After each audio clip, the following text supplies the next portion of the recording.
Pour avoir un life changer, il faut mettre minimum 100 000 balles placées et au bon moment pour vous, c'est cela. Alors, c'est pas tout à fait ce qu'on a dit, Aline.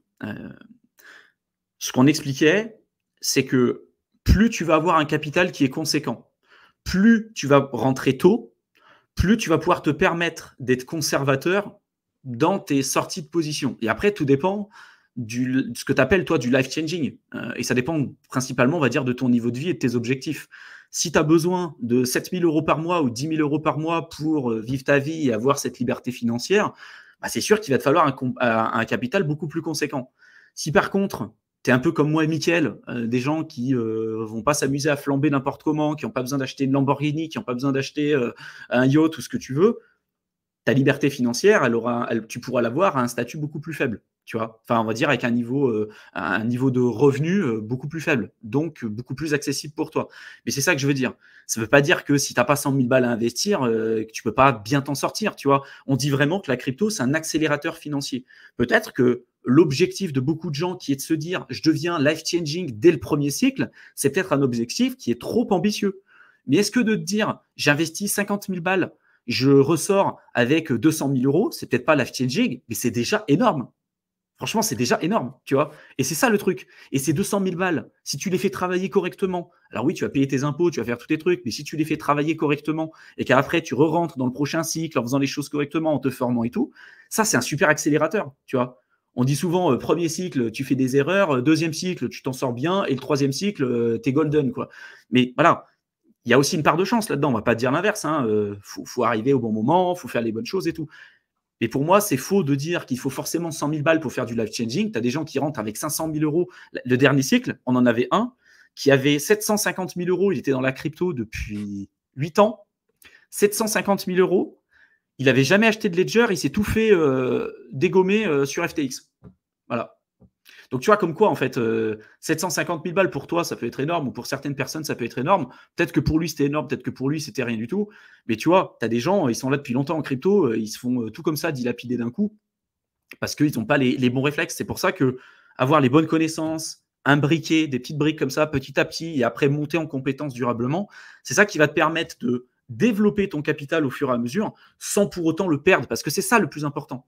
Il y a combien de gens en crypto qui ont investi sur des saloperies de NFT et sur des merdes sur les précédents cycles, qui avaient des sommes astronomiques en termes de valorisation et des plus-values latentes super élevées, qui n'ont jamais validé ça, et qui recherchent de nouveau ces mêmes niveaux de performance sur le cycle suivant qu'ils n'auront en très grande partie jamais, et courent en fait après une chimère en se disant c'est forcément le life-changing d'un coup.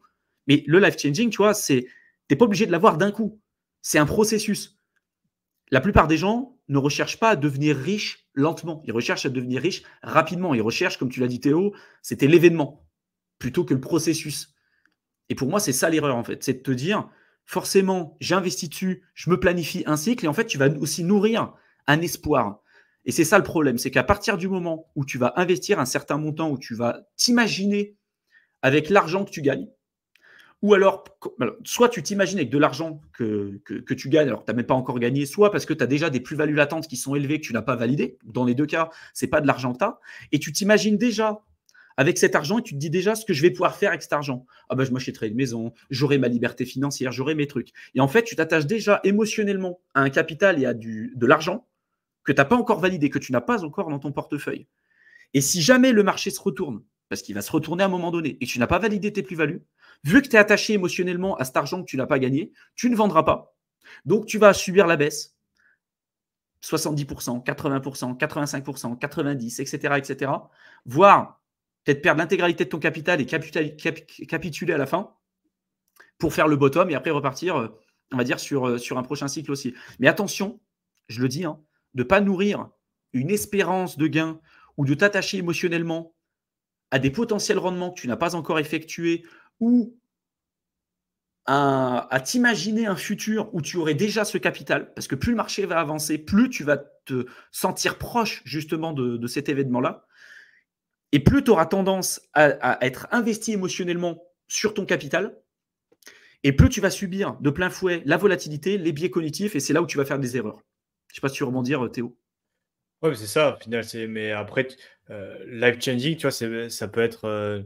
Nous, c'est vrai je pense qu'on a plus tendance à entendre liberté financière dans le sens où tu sors un capital et tu vas pouvoir le mettre à travailler, que ce soit dans la crypto ou autre, et ça te permet de couvrir tes charges mensuellement sans avoir besoin d'avoir une autre source de revenus qui vient complémenter. Même si le but, encore une fois, c'est pas de faire la noix de coco sur la plage avec je pense, tu vois, c'est le but pour pas grand monde. Il y a quand même des activités à faire et, et continuer de produire des choses. Mais dans tous les cas, life changing, ça peut vouloir dire aussi te sortir d'une situation où tu n'as pas d'autre option, tu vois, tu es obligé de rester dans un travail qui te plaît pas parce que tu sais que tu n'as pas forcément d'avance ou que tu n'as pas forcément de choses de côté, tu peux pas te permettre de prendre le temps d'avoir quelques mois pour toi, pour penser un peu ce que tu veux faire, voilà, réorienter ou faire des choix différents. Ça peut déjà être life changing. Toujours, on a aussi un peu cette idée, tu vois, du million où il faut être lié financièrement. Life changing, ça peut être avoir le luxe, pourquoi pas, pour certains, de se prendre quelques mois pour soi, sans avoir le couteau sous la gorge parce que il y a EDF à payer à la fin du mois, quoi.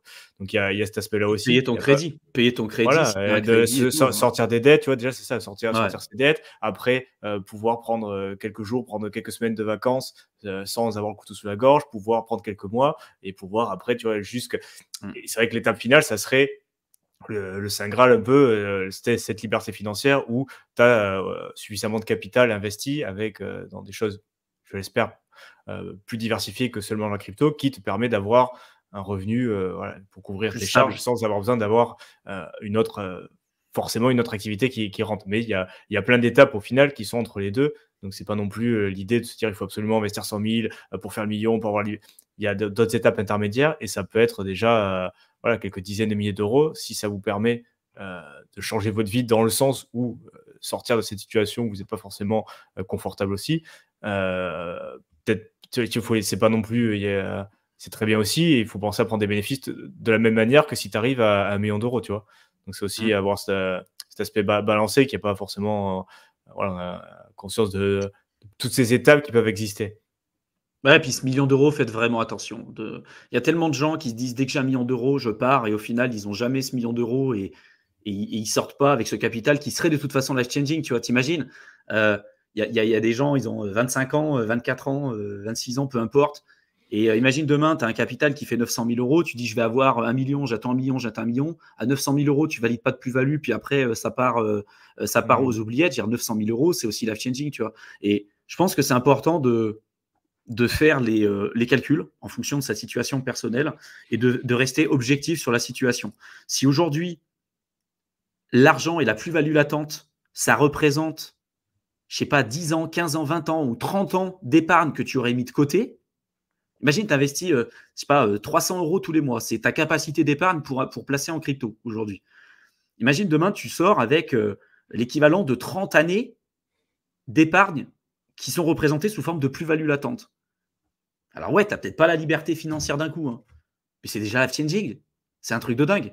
Et en fait, tu as des gens qui se retrouvent sur des sommes comme ça, voire des fois plus conséquentes. Moi, ça m'est arrivé de tomber sur quelqu'un qui avait 120 années d'épargne avec des plus-values latentes. Le mec, il avait validé 0 plus-value. Et il nous demandait, est-ce que tu penses qu'il faut commencer à vendre et tout? Et bien évidemment qu'il faut commencer à vendre. C'est évident. Et tu penses, est-ce que ça peut monter plus haut? On s'en fout. On s'en fout. Parce que là, c'est des niveaux qui sont astronomiques. Si tu arrives à. Ça, c'est pire que du life-changing, en fait. Là, c'est même une liberté générationnelle, en fait. Un truc comme ça, si tu l'investis correctement. En plus, cette personne était jeune, avait 27 ans, et il a bien fait, tu vois. Alors, il a voulu garder une partie encore en crypto. C'est son luxe, tu vois. Mais je me dis, vraiment, faites ce calcul de base. Regardez combien de temps il vous faut, avec les plus-values latentes que vous avez aujourd'hui, combien de temps il vous faudra pour recréer ce capital que vous avez aujourd'hui en plus-value latente. Vous allez comprendre, hein. Si votre job, vraiment, il vous fait chier, vous n'aimez pas votre patron, vous détestez votre travail et que tous les matins, vous vous levez pour aller faire un truc vraiment que vous détestez, 30 ans d'économiser, je peux vous assurer que vous allez cliquer sur le bouton vente. Hein. Vous allez le faire. Hein. Donc, franchement, hein, c'est sérieux ce que je vous dis, hein, mais c'est super important.